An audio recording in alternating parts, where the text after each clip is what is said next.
Throughout this nation's history, there have been a tremendous amount of great leaders who have left great legacies. Whether they be of the people or of the government, they have all done great things for our nation. Two of which are brothers, John F. Kennedy and Robert F. Kennedy. Both tragically met their demise at the hands of an assassin.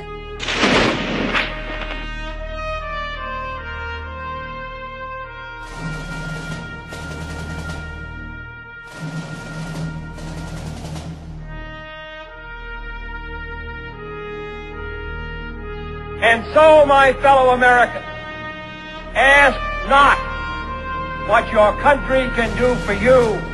Ask what you can do for your country.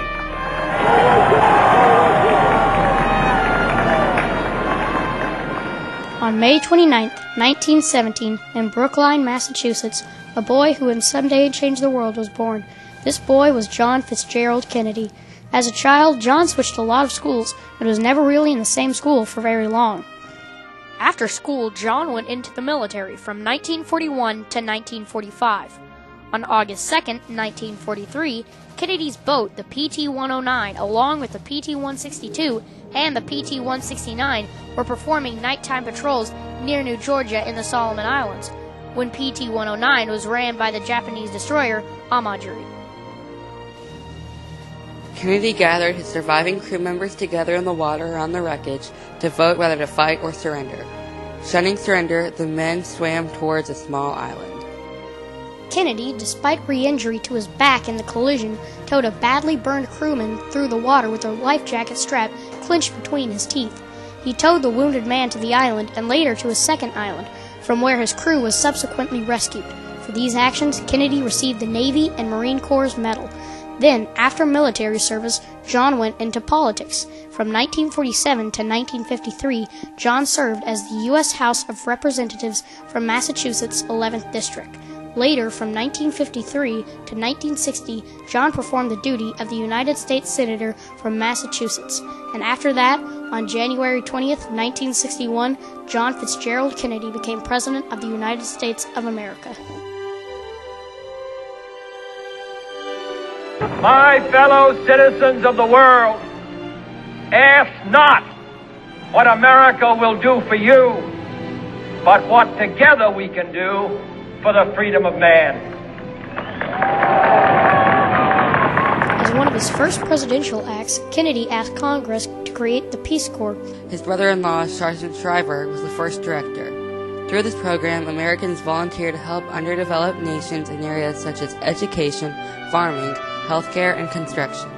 The organization grew to 5,000 members by March 1963 and 10,000 the following year. Since 1961, over 200,000 Americans have joined the Peace Corps, serving in 139 countries. The Peace Corps gives us a chance to show a side of our country which is too often submerged.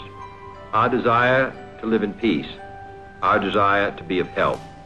Kennedy is also credited as the founder of the U.S.-Israeli military alliance, which would be continued under later presidents. John also was in charge of the Bay of Pigs attack on Cuba, which did not end at all how he would have liked it to. And John, along with his brother Robert, helped deal with the Cuban Missile Crisis.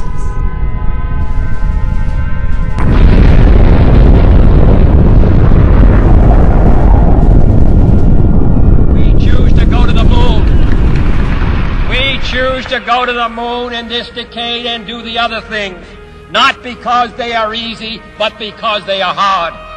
Because that goal will serve to organize and measure the best of our energies and skills.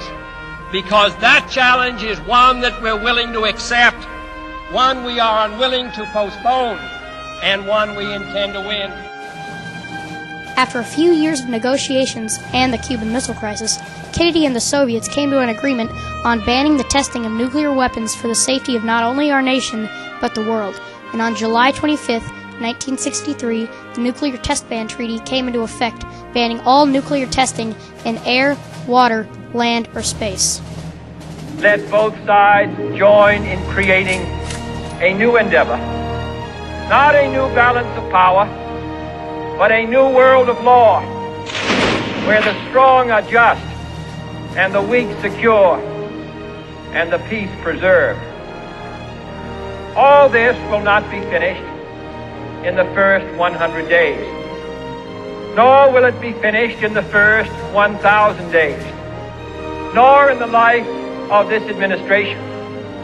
Nor even perhaps in our lifetime on this planet. But let us begin. On November 22, 1963, in Dallas, Texas, John was assassinated. There are many conspiracies about the assassination of John F. Kennedy. Some say Lee Harvey Oswald did it, while others went in and created various conspiracy theories. The subsequent killing of Oswald by Jack Ruby and the sealing of records regarding the JFK assassination only further whetted the appetites of conspiracy theorists who have argued that the guiding force behind the assassination was everyone from the Soviets to the Cubans, the CIA, Kennedy's successor Lyndon B. Johnson, and the Mafia.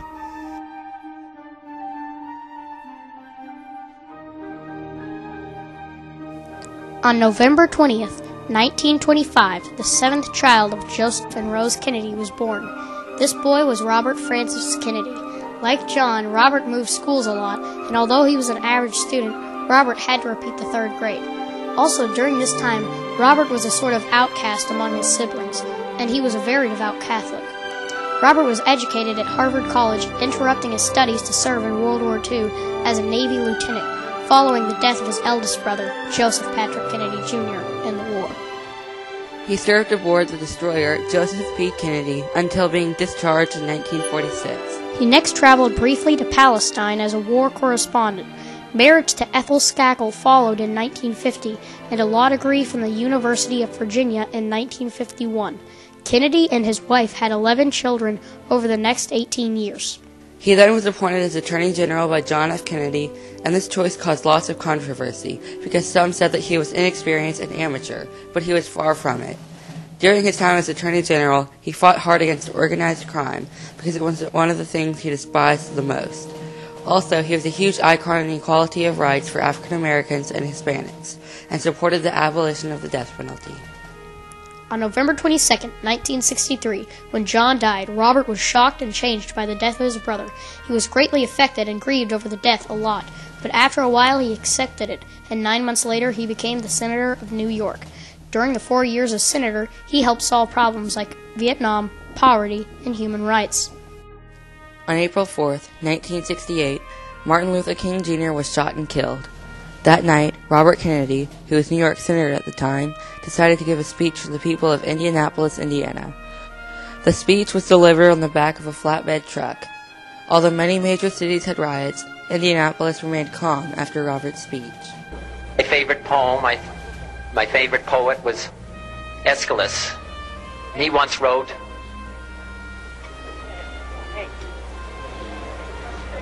"Even in our sleep, pain which cannot forget falls drop by drop upon the heart, until in our own despair, against our will, comes wisdom through the awful grace of God." Soon after, Robert traveled to Delano, California to meet with civil rights activist Cesar Chavez, who was on a 25-day hunger strike showing his commitment to nonviolence. It was at his visit in California where Kennedy decided he would challenge Johnson for presidency. On June 5, 1968, Robert Francis Kennedy was assassinated in the kitchen of the Ambassador Hotel in Los Angeles, California, by a Palestinian named Sirhan Sirhan. He was shot 3 times with a .22 caliber revolver. He later died at the Good Samaritan Hospital. Like John's assassination, there are many conspiracy theories about Robert's death, such as the second shooter and the girl in the polka-dotted dress. What we need in the United States is not hatred. What we need in the United States is not violence and lawlessness, but is love and wisdom and compassion toward one another. Feeling of justice toward those who still suffer within our country, whether they be white or whether they be black. Both John and Robert have changed this world for the better. Today, around 50 years later, we still grieve for their losses of 2 brothers.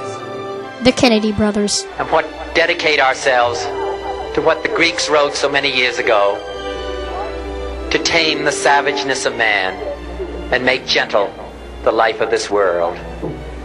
Let us dedicate ourselves to that.